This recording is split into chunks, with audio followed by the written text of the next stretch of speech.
Well, another game where I really didn't watch most of it, and I'm thankful that I have not been, or that I don't really have to watch these games because there's really nothing to watch for. But Mets lose 4-0 to the Kansas City Royals as we expected, and yeah, again, this is going to be a rough stretch here of Mets baseball, and I am absolutely here for it, and I am going to embrace every single second of this tank job because of the fact that it will help them potentially get a better draft pick. So I'm here for it, and I think in order for them to qualify for having a low draft pick, they have to be in the bottom six in the league. So good tank job, Mets. Good job as they, you know what? They've sucked at a lot of things this year, but maybe they will get this tanking thing right. Now that I opened my mouth, they're going to absolutely fail and mess this up, right? But they're now 50 and 57. So they're putting themselves in prime position to absolutely suck and to be towards the bottom of the league. So yeah, I can't believe that even after all the trades, people were trying to do the math and say that the Mets will make the playoffs. Yeah, okay. This team cannot even beat the Royals. They just lost a series to them. But let's talk about the game. Before we do, leave a like if you enjoy, subscribe if you guys are new, and turn on your notifications so you know when we upload or go live next on the channel. But before the game, the Mets made a couple of moves, but not like obviously trades because the deadline's over or anything. They just made roster moves as Jonathan Aruz, an infielder, he ended up playing second base tonight. He ended up being called up to the major leagues. And then Phil Bickford was added to the roster. No word on Adam Kolarek yet, or I at least don't think so. Maybe he's assigned to Syracuse, but Michael Perez and Vinny Natoli were optioned in correlation to those moves. So just wanted to throw that out there. And to tell you the truth, I don't know a damn thing about Jonathan Aruz, but all I see is that he is 25 years old. So why not give him a flyer and see if there's anything in this guy left whatsoever and see if maybe you catch lightning in a bottle. He does not have good major league numbers, but again, it does not hurt to see if he ends up being something. Does not hurt. 25 years old, and that's what you do at some point. That's what you do at this point. You just find players to take a flyer on and see if they'll perform well. The only thing that people are unhappy about with Jonathan Aruz is the fact that he chose number 19, gone too soon. Mark Cannon. They gave that number away too soon, right? But I mean, realistically, come on, someone was going to take the number 19. But let's talk about the game. Jeff McNeil leads things off with a single. He's able to advance the second on a pass ball. Alvarez walks, and then the Mets go down in order the rest of the way because why capitalize on two base runners to lead things off? Bottom of the first, Garcia gets a single. Witt gets a single. Melendez hits into a force out. Kodai Senga throws a wild pitch. That moves Melendez over the second. Salvador Perez strikes out, and then Michael Massey hits a RBI double, and that brings in 2 runs there, and it's a 2-0 ball game all of a sudden. And you kind of just knew that the game was over at that point because this is Mets baseball now in 2023. They are not going to win a baseball game like this. Olivares ends up walking, Waters walks, and then Senga finally works out of the jam as he strikes out Duffy. Yeah, Senga had a very rough outing, which we'll talk about. Mets go down in order in the second inning, including striking out twice from Aruz and Ortega. Then the bottom of the second, Isbell gets a single, Garcia gets a single, and then Bobby Witt Jr. gets a single to make it a 3-0 ball game. So the Royals are feasting on us. I wish the Mets were the Orioles, and I wish they were facing the Orioles, getting just kicked by them. I think they actually play the Orioles next, funny enough, which I'm just gonna check for the sake of it, even though that's not for a bit, but just because I have this, yeah, they play the Orioles next series. What do you know? I don't know where I was, but Melendez strikes out. Senga throws another wild pitch. That moves Garcia to third.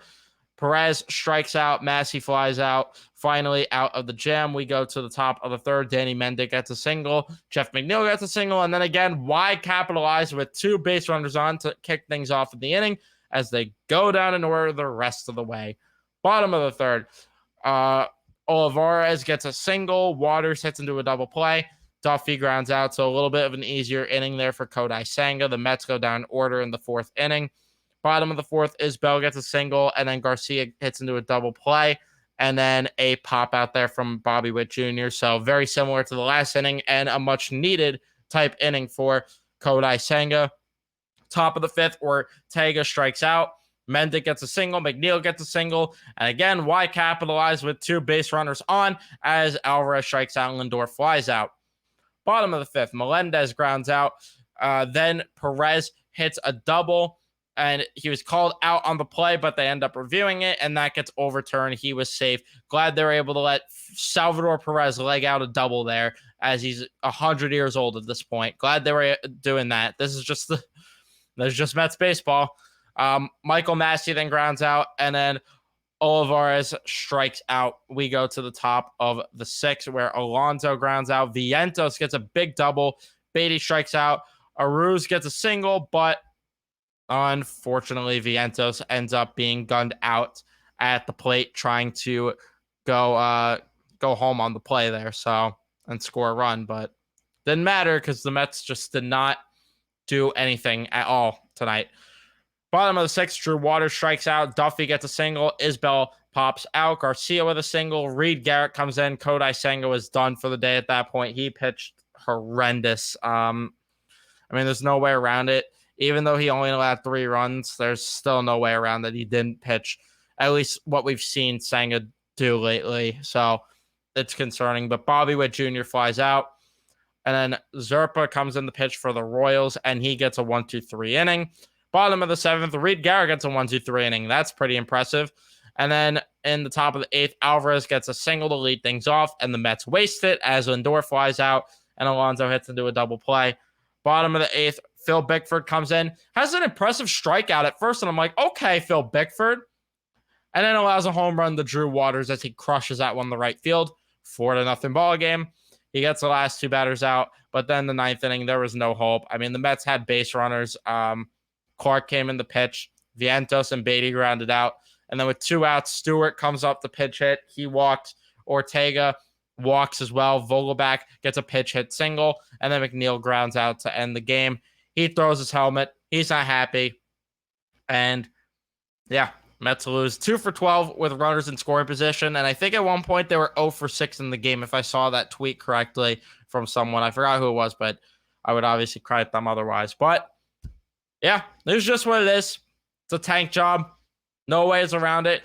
Although it is alarming that Senga did not pitch good. I'm not too alarmed because of the fact that, again, it's fine that they're losing games at this point, but you still want to see Senga pitch well and carry over what he's done for the most part this year and the next year. Even if they are punting, you want to see him carry this over and build on his success.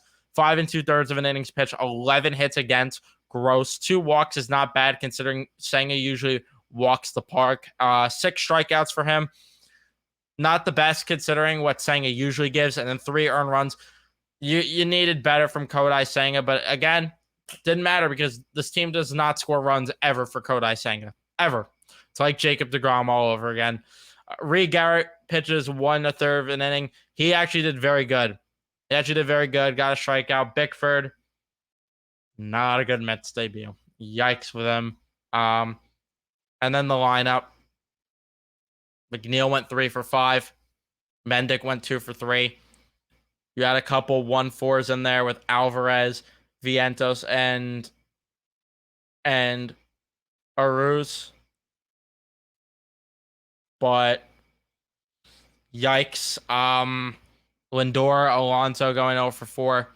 Beatty going 0 for 4 with 2 strikeouts is very alarming. I'm getting very concerned about Brett Beatty. I'm getting very concerned. It's getting to the point where he is slumping and struggling so bad that I can't even. It's hard to watch, honestly, at this point. It really is hard to watch because I just don't understand how he tore the cover off the ball in Syracuse to start the year, and he just has not even been a factor ever since he first got called up. I just don't understand what's going on with one Brett Beatty. But all I could say is that we need him to either figure it out or he's got to get a brief stint in AAA because 9 games, don't get me wrong, he did great in those 9 games in Syracuse to start the year, and he forced his way up to the team, but it was still only 9 games. And he never played in AAA outside of that stint there. Actually, no, he had 6 games in 2022. I lied, but regardless, they got to give him more time potentially down there. because he is not looking. He's just not looking like a major league player right now, and it hurts to say, but that's gonna be it for me. I'm gonna have another video coming out tomorrow morning probably, so be on the lookout for that. I'll probably record it tonight though, but don't forget to leave a like on the video if you did enjoy. Subscribe if you guys are new, especially if you're Met fans. Turn on your notifications so you know when I upload or go live next on the channel, and I will see you guys in the next one.